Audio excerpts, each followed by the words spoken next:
Kenalan bersama. Halo, nama saya Lina Elizabeth. Kenalkan, nama saya Dinda Elizabeth. Aku Alena Putra ya. Aku bersama ya. Perkenalkan nama saya. Dan ini inovasi kami. Halo semua, jadi di sini aku bakal jelasin current marketing situation dari Kopi Kenangan. Kopi Kenangan itu brand kopi asal Indonesia yang udah nge-hype dari tahun 2017. Mereka mengenalkan kopi susu gula aren dengan konsep grab and go. Dan konsep ini adalah konsep yang sangat cocok untuk anak muda zaman sekarang karena mereka ini gak suka yang namanya ribet. Dan untuk saat ini, Kopi Kenangan merupakan unicorn di Asia Tenggara dari tahun 2021.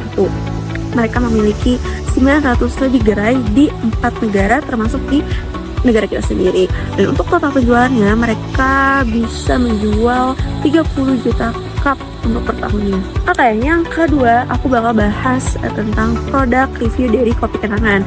Kopi Kenangan ini terkenal banget sama signature yang pertama yaitu Kopi Kenangan Mantan, dan ini menjadi favorit untuk semua orang karena rasanya legit dan lembut. Dan signature yang kedua yaitu Kopi Kenangan Hanya Untuk Kamu. Kopi Kenangan yang ini tuh minuman botol kece dengan rasa black aren, mantan chino, dan avocado. Ini kalau kalian lihat mungkin namanya udah unik banget ya. Terus aku mau bahas untuk bahan mereka itu semuanya premium, dari mulai biji kopi asli Indonesia sampai gula aren yang asli. Plus mereka juga punya kemasan yang eye-catching, dan ini dia yang bikin tambah estetik dari Kopi Kenangan itu. Kesimpulan dari Kopi Kenangan ini, Kopi Kenangan ini punya vibe yang anak muda banget. Mereka tahu gimana caranya bikin kopi yang enak, kemasan yang unik, dan marketing yang relate. Sampai saat ini tetap menjadikan Kopi Kenangan perusahaan yang top of mind. Di sini aku bakalan jelasin SWOT analisis Kopi Kenangan.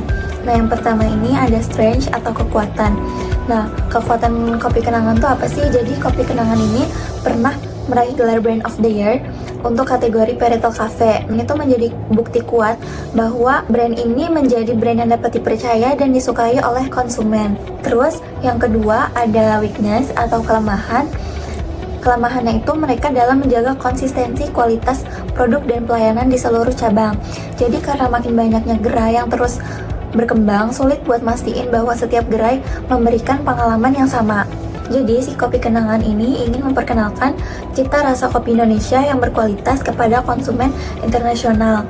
Lalu mereka juga ingin menjadi merek kopi terfavorit di Asia Tenggara dan menjaga kualitas dan inovasi menunya dari segi harga atau menu. Lalu selanjutnya issues. Jadi yang pertama ini adanya tantangan dalam mengelola sumber daya. Jadi karena banyaknya karyawan yang harus dilatih, penjagaan kualitas pelayanan dan kepuasan pelanggan ini merupakan hal yang sulit. Nama aku Dinda Elita pribadi. Di sini aku akan menjelaskan marketing strategi yang bisa diterapkan Kopi Kenangan untuk meningkatkan inovasi mereka. Jadi yang pertama itu ada positioning. Nah, Kopi Kenangan ini tuh bisa memperkuat brand kopi lokal mereka dengan sentuhan modern yang tentunya harga itu terjangkau.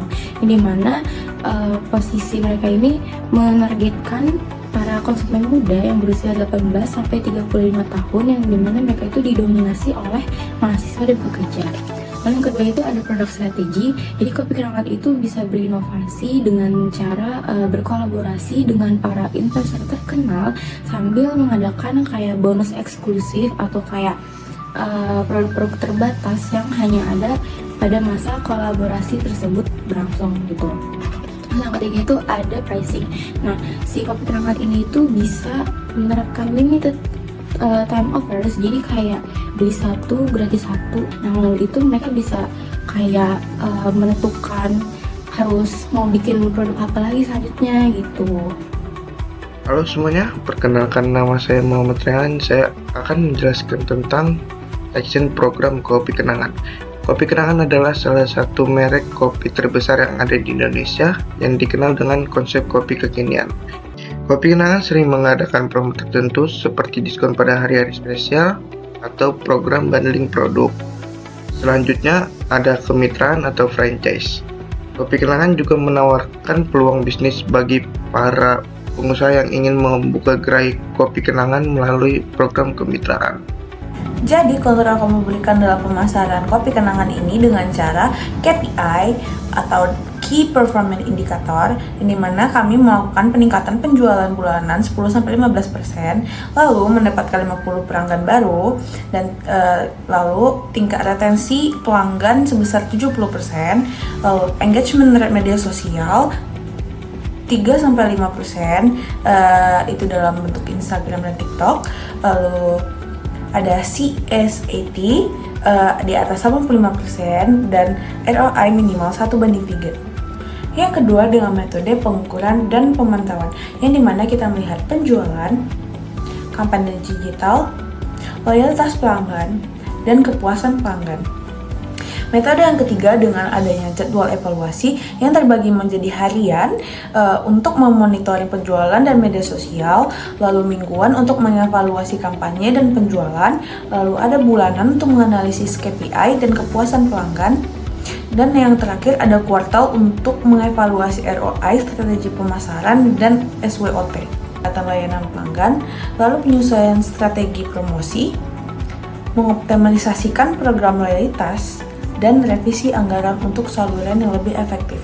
Dan yang kelima adalah metode dokumentasi dan laporan, di mana di sana ada laporan harian untuk meringkas penjualan dan feedback pelanggan, terus ada bulanan untuk menganalisis KPI dan tantangan, dan yang terakhir kuartal untuk mengevaluasi performa dan rekomendasi strategi. Nah, itu dia inovasi dari kami. Sekian dari kami. Dadah.